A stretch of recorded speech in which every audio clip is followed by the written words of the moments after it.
Greetings, friends of faith and work. Today's guest is economist Dr. Brian Fikkert, author of the award-winning book When Helping Hurts, along with several other books, including Becoming Whole.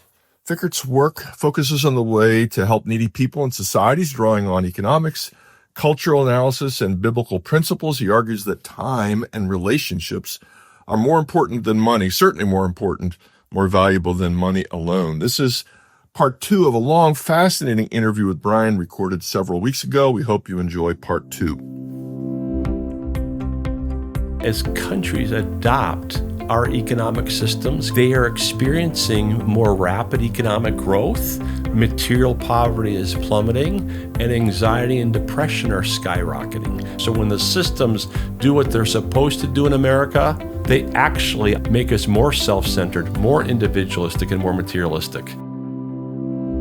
Hello, and welcome to Working with me, Dan Doriani, hosting a podcast where we explore faith, work, culture, and the way believers can make a difference in their corner of the world. Brian, your work emphasizes personal responsibility, presence of God, biblical truth, getting your narrative straight, making sure you're not just doing any old thing you can. One reason for that, it's not the only reason, is that our activity occurs within systems. Mm-hmm. If you're in the middle of a good system, you and I are both recipients of an educational system that's outstanding. Mm-hmm. And we worked hard and so forth. We were agents, but we also received maybe things like scholarships, where we walked into well-equipped libraries. The system was in our favor. Mm-hmm. Systems are complicated things. Mm-hmm. You give, in all your charts that describe poverty and growth and restoration, you tend to put things like systems in there somewhere. Mm-hmm. And your friends is a system, your social grouping, but also another sense of system. You're not a Marxist, but you do believe there's such a thing as a powerful system, either for good or harm. Walk us through that a little bit. Yeah. From your Christian lens. Yeah. So one of the things that's dividing the church in America is the question of, are people poor because of individual sin and brokenness, or because of systemic injustice or systemic brokenness? Some people hear that as woke or Marxist or something, and but you're not taking that position. Well, just wait. Yeah, go. Maybe I'm a Marxist. We don't know yet. So I'm not. But and it's something that's divided the American culture beyond the church. This is a long-standing debate. Yes.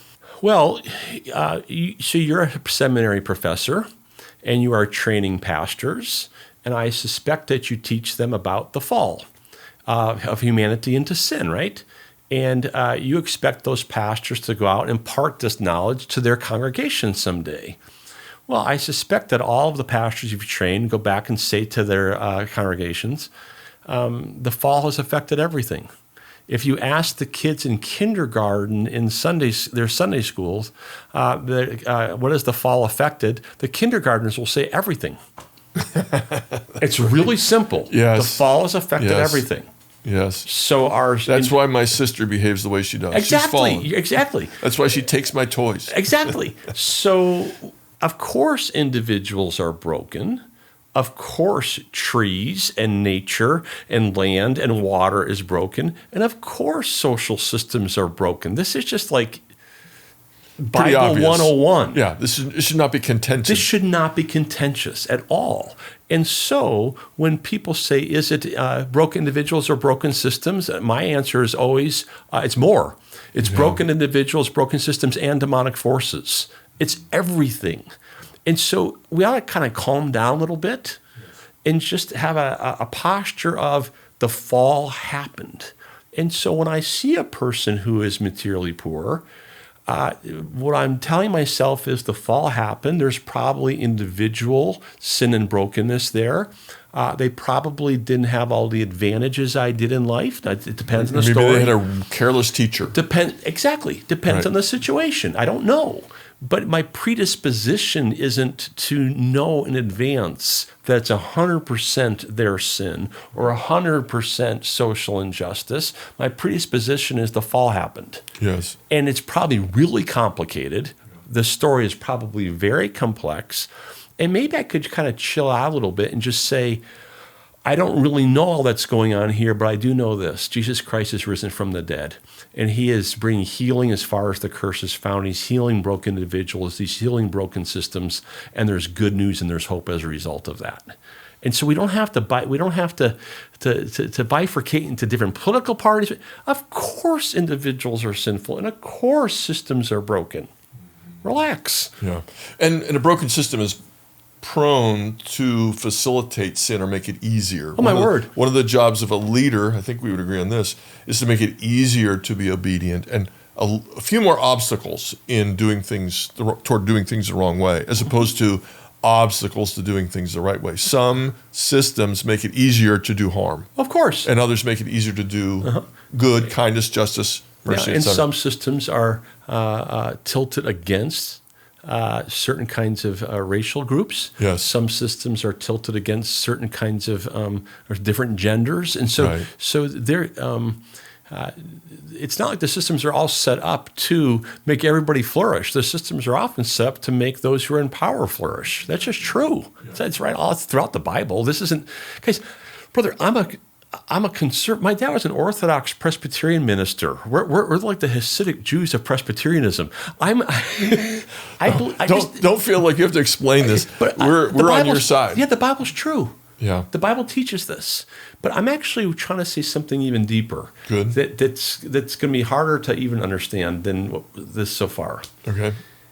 My view is that when the systems work well, they're hurting us. I believe we are shaped by the systems that we are living. We are shaped by the cultural systems in the cultures in which we're living. And the systems in American culture are not systems created for human flourishing. They're created for Homo economicus, a highly individualistic, highly materialistic creature. And so when the systems do what they're supposed to do in America, they actually, I believe, make us more self-centered, more individualistic, and more materialistic. You have a chapter in your book called You Can Become a Consuming Robot, which I definitely wanted to get to. I presume what you mean is programmed to keep doing the same thing. Mm-hmm. That is to say, the system. And, I'm saying, that's not what you're saying. No. I'm an economist. Yeah. At the heart of economics is an assumption about what a human being is. Right.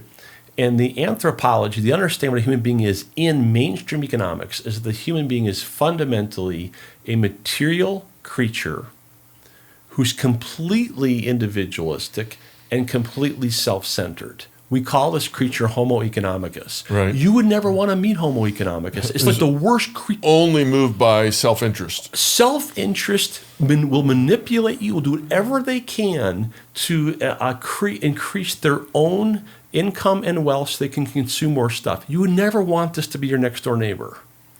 The foundation of mainstream economics is that this creature is what the human being is, and that the goal of an economic system is to help that kind of creature to flourish. Which is why we're always talking about GNP. Yes. That's the measure. Yeah, the measure is GNP, gross national product. Are we prospering in the material sense? Well, that's average household income, as if that determines how the house is doing. Yeah. Well, the problem is that the systems we've created, the way that the legal framework that we're functioning in, the banking system, even the nature of how the firm is constructed. The firm, that is to say, the productive unit, right. the company. A company. The way that thing is constructed is designed to serve this creature Homo economicus. And it's the right environment for that kind of creature. We know that because we're constantly reducing workers to their marginally increasable output. That's it. Right. You got it. And if you don't thrive as a person by increasing your output, that's too bad. You can get another job if you want to. But we've got to drive up our productivity. And the problem is that what the evidence is showing us from all around the world is that if you adopt the systems of Western-style capitalism, again, I like markets. Markets work. There's no question. At some Well, I'll put it this way. They alleviate material poverty. They do. Right. The Western economic systems are the best systems ever created in all of human history. I think we would all agree with that. They are for generating income and wealth. Yeah. The problem is that what we're also observing is that anxiety and depression are increasing, and it's not a recent phenomenon. If you look at anxiety and depression in America, it goes back for college-age students. We have data from the 1930s that show from the 1930s to the present, it goes straight up. Well, we see this in the phenomenon, more recent phenomenon of creating social media systems that are designed to addict people. Totally. Because it drives income up. Totally. And the internal documents, at least what I've read, I've not seen them, indicate that they know perfectly well that they're damaging the people that use their materials, or their programs, but it drives up profits. Yeah. And what you're finding around the world is that as countries adopt our economic systems, countries like India and China, they are experiencing more rapid economic growth. Right. Material poverty is plummeting, and anxiety and depression are skyrocketing because we're not made like Homo economicus. It's the wrong system. We've created a system for a creature that we're not.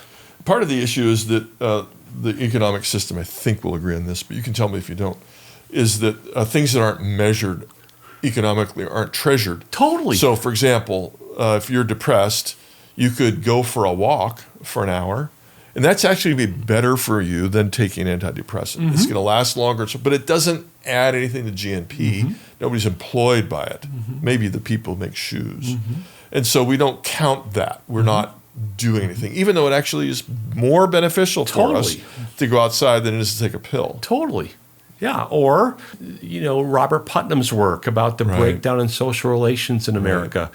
Nobody's home for dinner anymore. And being together doesn't show up in GNP, but it turns out being together is kind of the whole thing. Yeah, or, for that matter, playing soccer with 4 cones. That's the net, right? Those cones are the net. And that clump of grass is out of bounds. That's it. And there's nothing measurable economically, but it's still fantastic for kids all over the world. The most important thing in our life is love. Love isn't measurable. It's not measurable economically. I'm just going to point something out for the sake of our listeners. We started off saying the poor and poverty, but you've slowly shifted, and I've gone with you, to the term material poverty, which of course implies there are different kinds of poverty. I want to make sure we've implied it heavily, but do you want to say anything about thank you. Why we use the language of poverty? We're not afraid of the word poor and poverty, but we prefer, it's more helpful to speak of material poverty, at least a lot of the time. We're not the vocabulary police, but we're going to use the phrase material poverty because it conveys something. Yeah. What does it convey? Yeah. So often in the Bible, when it uses the word poor, it is talking about people who are materially poor. Yes. Not always. You know this better than I. Sometimes it's talking about spiritual poverty and so on. But so often in Scripture, the word poor is referring to people who are materially poor as a category of human being that is in need of special concern. And we're supposed to pour ourselves out on behalf of those sorts of people. The issue is that when we think of poverty in material terms, we're often focusing on a symptom rather than the underlying problem. The underlying problem is typically relational. The homeless person... What you mean relationship with God, not just relationship with humans. God, self, others, and creation. Right. Something is broken in the underlying relationships of the foundation of the human being, and that brokenness is bubbling up or manifesting itself in material poverty. So the homeless person who's staying on the street corner, their fundamental issue is typically a relational problem, and you've got to stop treating the symptoms and get to the deeper relationships. So we tend to use the language in our work of material poverty. We could also talk about relational poverty. And once we talk about relational poverty, then you and I are both relationally poor. All of humanity is suffering from broken relationships. And yes, although some have more robust relationships than others. Certainly. There's no question. And, we may be... There's no question. You and I both have children who love us and spend a lot of time with us. We're still materially doing pretty well. We're not rich, but we're professors aren't, in desperate shape. We're relatively relationally rich, but we're still impoverished in all kinds of ways because we're selfish and we don't think about the other person. And some people are more relationally poor. There's no question. But I would say that it's also the case that sometimes the story and the systems and the practices in American culture reward relational brokenness. Let me give you an example. Yeah, I bet we could do a lot of examples. Go ahead. So I have a friend who is homeless, and I've gotten to know him quite a bit, and it's really crazy that God brought him into my life. We have the same birthday. Okay. My friend suffers from obsessive compulsive disorder, and he has it very badly. And if you have it very badly, it will result in, OCD is about control. Right. And in his case, that desire for control manifests itself in hoarding. So he's hoarding, which means he's always getting evicted from houses and apartments and so on. Obviously self-destructive behavior. Terribly self-destructive. He hoards to be safe, but that makes him unsafe. He hoards to control, right? Well, I didn't get a PhD because I'm good looking. I got it because I study my brains out. Yeah, you sat in a chair for hours and hours and hours. That's also partly about wanting control. Yeah. I was desperately fearful of getting on a test and not knowing the answer. Mm-hmm. And so my desire to control the situation led you to study really hard. Study really hard. So and it paid off in a certain way. It did, because certain systems, I'm a white guy, and I had a great family, and I had all kinds of advantages, and I had people saying, yeah, work, study, and I did. Now, if you asked me in school, why did you study so hard, you would have heard this: I'm trying to use my gifts and abilities to glorify God. And that was part of the truth. It's not false. It's not the whole truth, though. But like Paul says, when I want to do good evils, I got a new nature and an old nature. My old nature is about, I want to control the situation. So I'm going to study my brains out to control it. Well, I'm in a system that if you work like a dog, you can make it. Yeah. There are professional rewards for that. Yes. So there's a sense in which my friend and I, my homeless friend, I actually have some of the same sin patterns. They manifest themselves a little bit differently, and in different systems show up differently. Yeah, and the disadvantages are more obvious in one case than the other. Yeah. Which is not to say there's no disadvantages.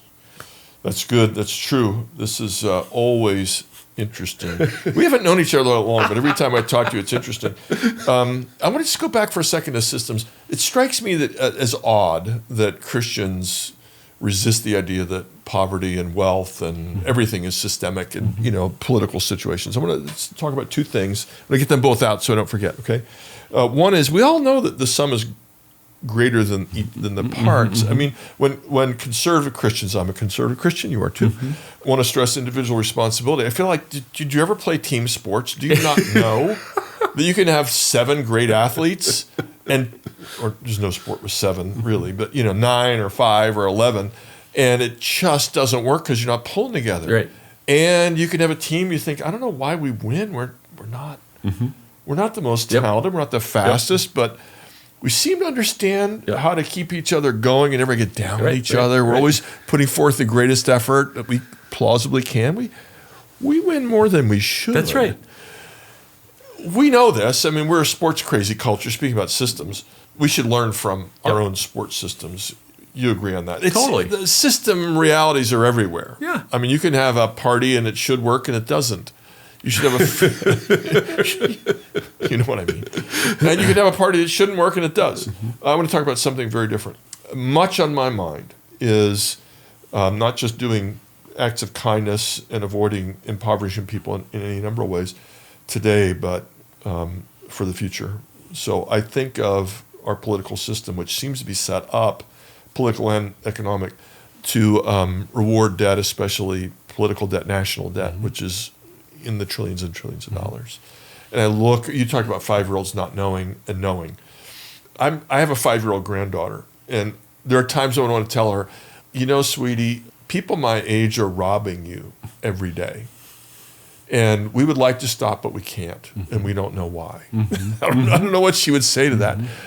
It grieves me terribly that we are impoverishing not just the present, but the future by failing to be good stewards of creation at times, and giving them a world that's going to be maybe hotter and harder to grow some foods and more violent storms, so it seems.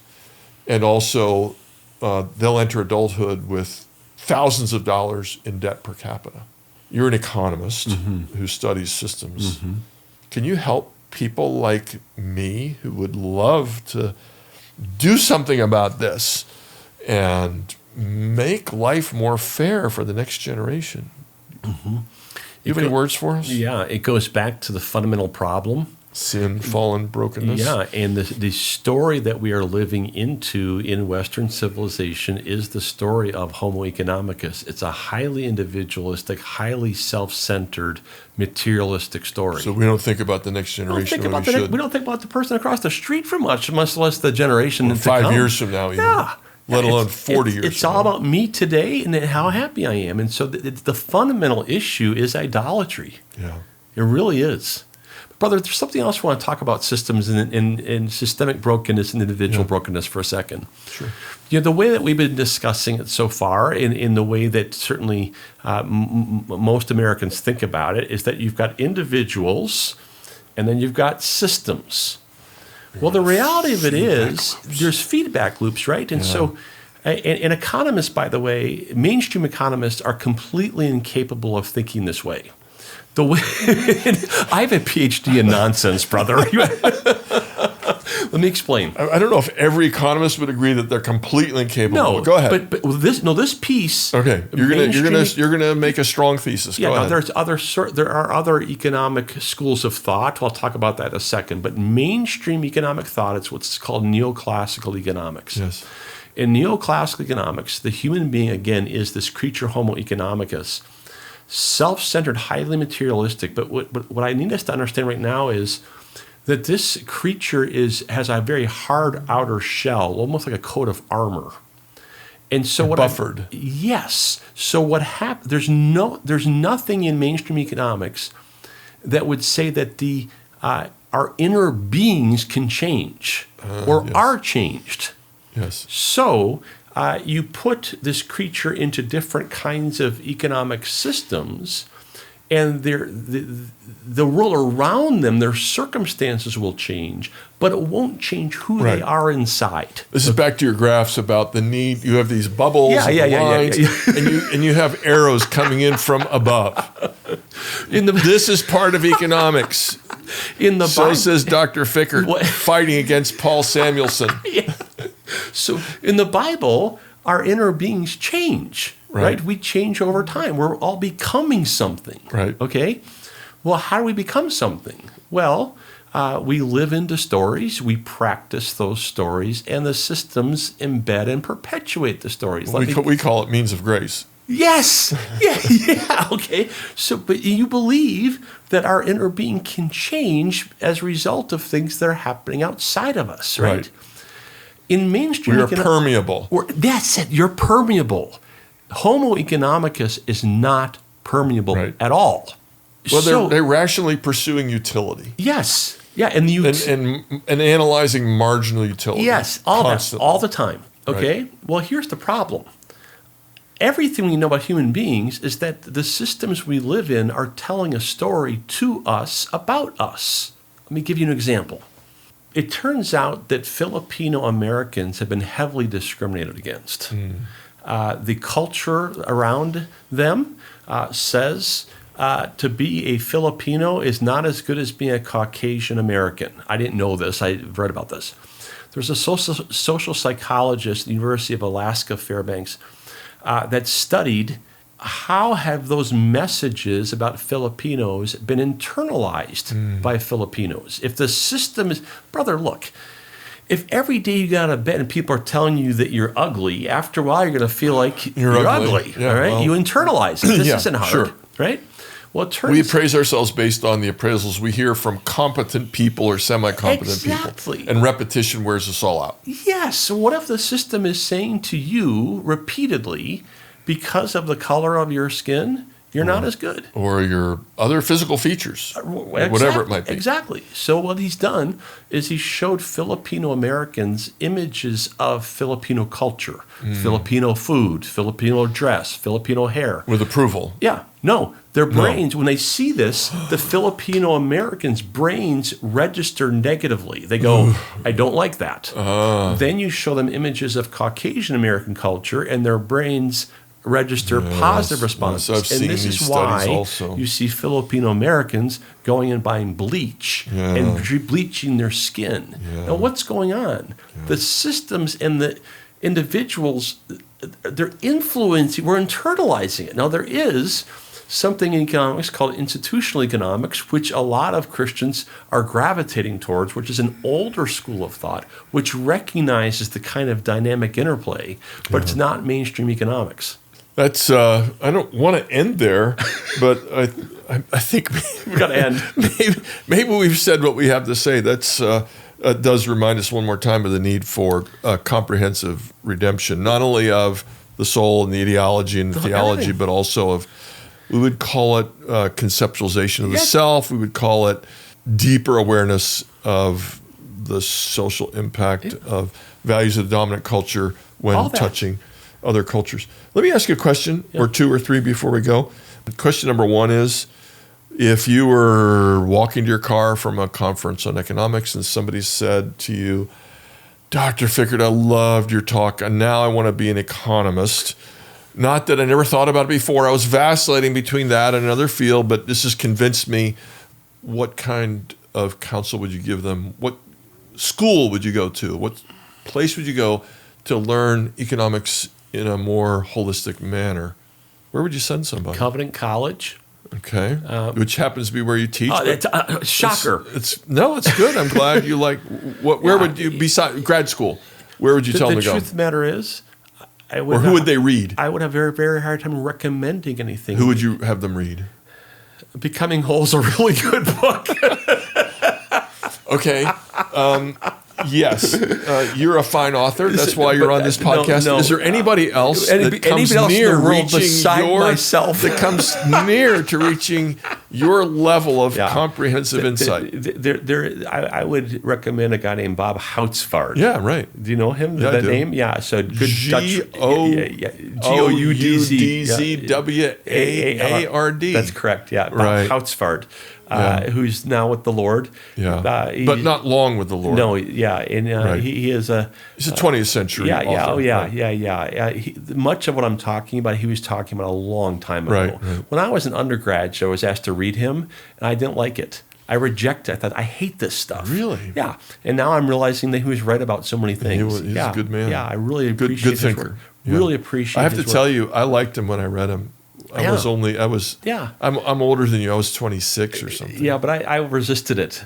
But okay, you've been trained in other ways of thinking. I've been trained in something called neoclassical economics. Right. Which is it's mainstream economics. Keynes and Samuelson and all those people. And Friedman, it's all mixed together. Yeah. It's all mixed together. Friedman's the worst. We agree on that. It's all mixed together. But the fundamental assumption what a human being is just wrong. And it's messing us up. And brother, there's something I also want to share real fast. Friedman, by the way, epitomizes the homo economicus. Yeah, he does. Yeah. All a company has to do is maximize the profits. That's their responsibility for their shareholders. And, really the rest is just not my concern.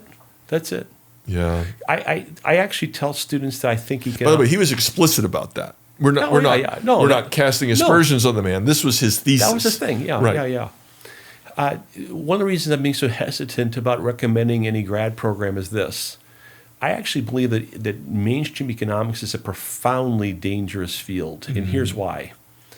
On the first 2 pages of any economics textbook, any textbook you'll ever find anywhere.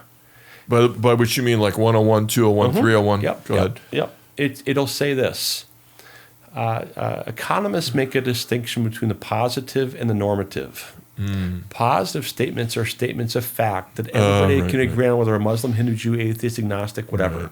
Normative statements are about the way things should be or ought to be. They're valuable, value-ish. They can't be proven. We're not going to talk about that. And here's the problem. Economists claim that the discipline is completely value-free, positive. It's just describing the way the world really is. Yes. The problem is the entire thing is laden with normative statements, Right. but it's all implicit. Yeah. You can't see it. Yeah. And so students are taught this is just the way it is. Yeah, You know what the right. research is showing? That if you say to students every day in class, This is the way it is. this is the way it is, everybody is self-centered, highly Right. individualistic, materialistic. You know what happens They over become. time? They become like that. Yeah. And so it's a very dangerous discipline. Yeah. Some people, cynics, and I didn't tell you this, but I was an economics major. Oh, really? Theory in college, not Yeah, yeah. econometrics. One of the jibes is that economists are so insistent upon their method capturing everything because they just want to be real science and they're not. Totally.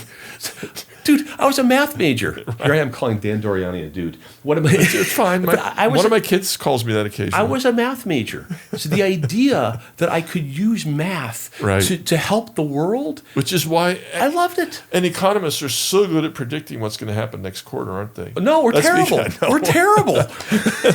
But there's something, there's so much richness in the methodology and the tools of economics. There's a lot there. That's Yeah, we're not worth saying they're learning. fools. No. We're saying that their problem is at the foundations. Yes, and it's intoxicating. And I believe that over time, we don't have our guards up.